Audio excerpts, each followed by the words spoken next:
China es un país misterioso, lejano, de características bastante peculiares, de una cultura muy compleja. Hoy les hablaremos de la cultura china.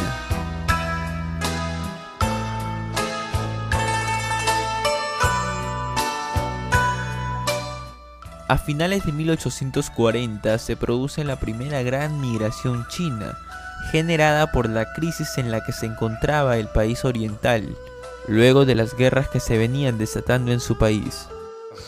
La gente quería salir, y por eso es de que de alguna manera China expulsaba, por las condiciones integrales se expulsaba a la gente, sobre todo en la parte donde vinieron Guangdong, y el Perú necesitaba. Necesitaba mano de obra. Claro, porque se había acabado, como digo, la esclavitud. Los chinos que vinieron al Perú firmaban un contrato por 8 años de trabajo. Luego de eso, recién podrían ser plenamente libres. En estos 8 años, los chinos culíes sufrían muchos abusos, vivían encerrados en grandes galpones, eran despojados de muchos de sus derechos. Los chinos que trabajaban en las islas guaneras hacían un trabajo brutal. Muchos de ellos incluso se suicidaban porque no aguantaban la intensidad del trabajo.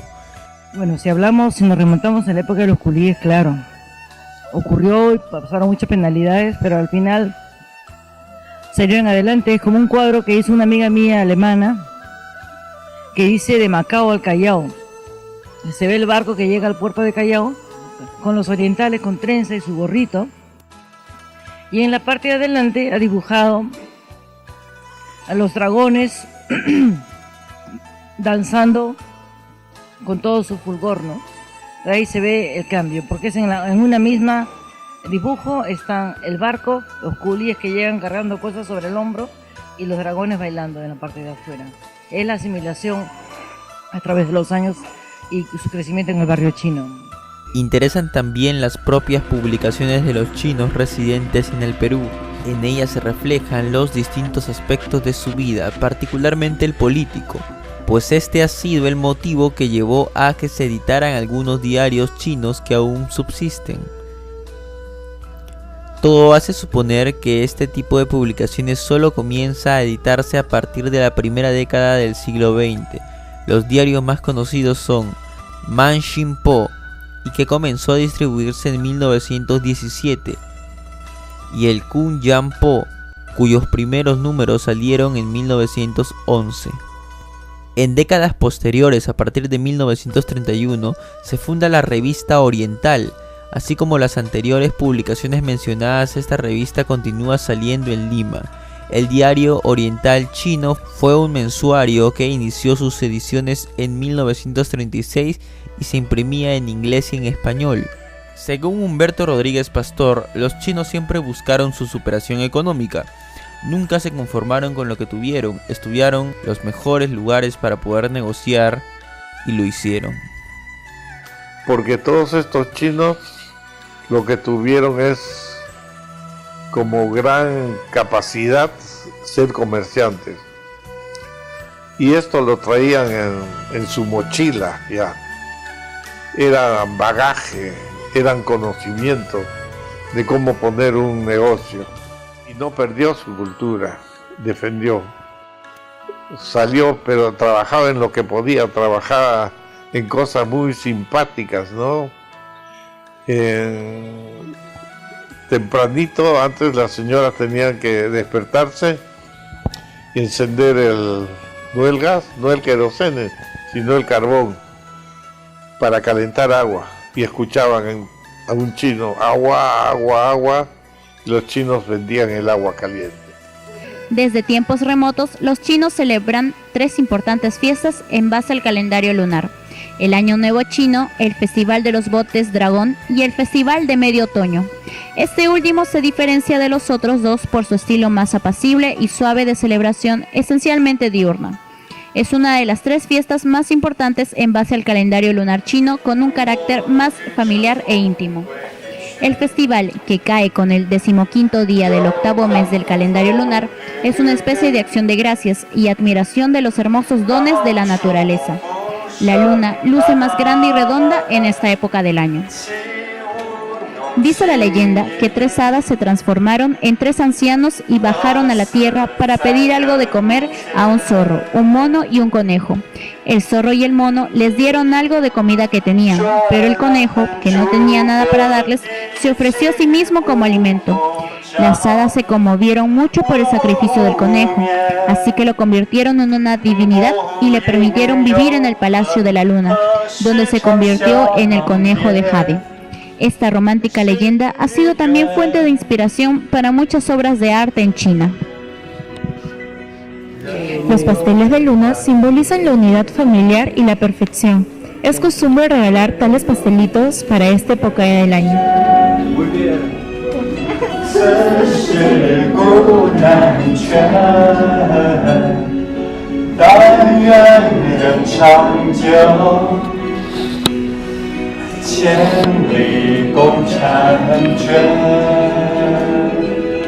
Muchas gracias. Eso es la canción de cierre. La cultura del trabajo, el honor, el respeto a los ancestros son 3 pilares muy importantes en la construcción cultural Hay china. una especie de un concepto muy importante en la cultura china que se llama el no perder la cara, que en chino se dice mianzi. Es decir, para un chino perder el honor o perder la cara es una de las cosas muy terribles, digamos, porque implica perder todo lo que es el ser como persona. Es desnudarlo en su persona y por tanto es como perder, como se dice en inglés, como lose face, perder la cara. Es decir, no podemos poner a un chino en situaciones embarazosas. De lo contrario, sí, implicaría un poco la pérdida de su honor, la pérdida de su dignidad, la pérdida de su ser como persona, y eso tiene unas consecuencias muy fuertes en la sociedad, ¿no? El barrio chino, histórico centro cultural, en donde aún perdura desde el siglo XIX la tradición oriental china.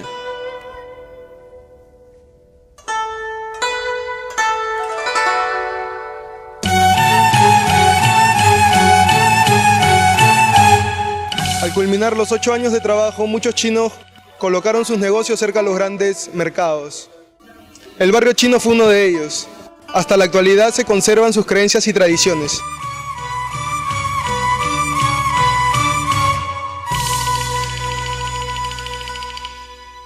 La cultura del trabajo, el honor y la disciplina son aspectos fundamentales que hasta la fecha se practican en China. Los chinos tienen diversidad de religiones, como la budista, taoísta, confucianista, entre otras. Es en las primeras fondas donde se comienza a aceptar la cultura china en nuestro país. Las fondas fueron restaurantes muy baratos, los primeros chifas inaugurados por aquellos chinos que habían cumplido sus 8 años de trabajo. Como los llamaban su mamá cuando estaban en el segundo piso y estaba la comida, ¿no? Los llamaba con la palabra chifan, chifan, chifan, ¿no? Que en el lenguaje nuestro es a comer, pero una tradición estricta es a comer arroz. Fan es arroz, ¿no? Porque va siendo la palabra que escuchaban también los peruanos en algún momento, ¿no? ¿Dónde vas? Al chifán, ¿no? Voy a comer comida. Y se fue quedando la palabra. Y los primeros restaurantes chinos no se llamaban chifas, sino chifán. La gente es muy supersticiosa, ¿no? O sea, mucha gente en China es muy supersticiosa. Hay muchos mitos respecto a, por ejemplo, a como digamos el Festival de la Luna, una tradición, digamos, en el cual, ¿no? Hay toda una historia, digamos, de cuento ahí, ¿no? Que implica después un reflejo en una tradición. Y hay muchísimos, pero creo que en la historia china hay muchísimas historias, poemas, cuentos, en fin, fábulas, que tienen siempre, lo importante es que a veces tienen mucho una enseñanza, ¿no? Y tienen un correlato en la sociedad y la forma de cómo se comportan las personas en su forma de ser y actuar, ¿no? Estaba, digamos, perdido en una calle y, digamos, le pregunté a una persona realmente estaba en un carro de una persona amiga, la otra persona china estaba en motocicleta. Realmente una cosa que me sorprendió es que se desvió de su camino, más o menos, se desvió muchísimo de su camino para decirme exactamente dónde estaba ese lugar. O sea, una persona en muchas sociedades donde se vive tan rápido, tiene tanto que hacer, pues no hay ese interés, ¿no?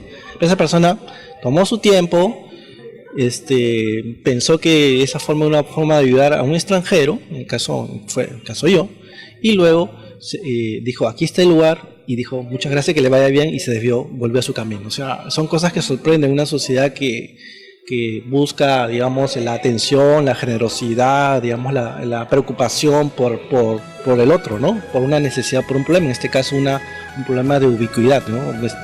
Estaba perdido en una calle, no sabía dónde estaba, quería ir, pero esta persona se comportó de manera magnífica, ¿no?